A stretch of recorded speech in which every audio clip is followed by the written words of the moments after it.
Hello and welcome to today's video where we'll be discussing the ongoing conflict between Russia and Ukraine. This is a complex and multifaceted issue, so let's dive right in and try to break it down. The conflict between Russia and Ukraine can be traced back to 2014, when Ukraine's pro-Russian president, Viktor Yanukovych, was ousted from power. This led to a period of instability in Ukraine, with pro-Russian separatists in the eastern part of the country declaring independence and seeking to join Russia. In response, Russia annexed Crimea, a region in Ukraine that has historically been closely tied to Russia.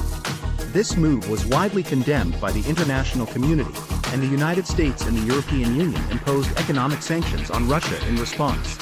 Since then, fighting between Ukrainian forces and pro-Russian separatists has continued in eastern Ukraine, with both sides accusing the other of ceasefire violations. The conflict has taken a heavy toll on the civilian population, with thousands of people killed and many more displaced from their homes. There have been several attempts to resolve the conflict through diplomatic means, including the Minsk Protocol in 2015, which called for a ceasefire and the withdrawal of heavy weapons from the conflict zone. However, the ceasefire has been repeatedly violated, and the situation remains tense. In recent months, there has been a renewed escalation in the conflict, with reports of increased Russian military activity near the border with Ukraine. There have also been reports of cyber attacks and other forms of interference by Russia in Ukraine. The situation has drawn condemnation from the international community, with the United States and European Union calling on Russia to de-escalate the situation and respect Ukraine's territorial integrity. The United States has also provided military aid to Ukraine, including weapons and training, to help the country defend itself against Russian aggression. So what's the way forward in this conflict?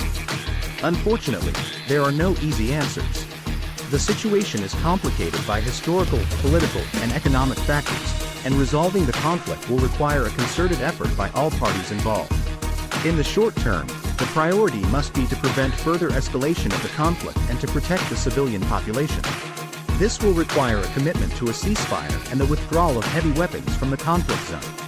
In the long term, a solution will need to be found that addresses the underlying issues at the heart of the conflict, including the status of Crimea and the rights of ethnic Russians in Ukraine. This will require compromise and dialogue between all parties involved. In conclusion, the conflict between Russia and Ukraine is a complex and difficult issue, with no easy solutions. The priority must be to prevent further escalation of the conflict and to protect the civilian population, while working towards a long-term solution that addresses the underlying issues. Thank you for watching.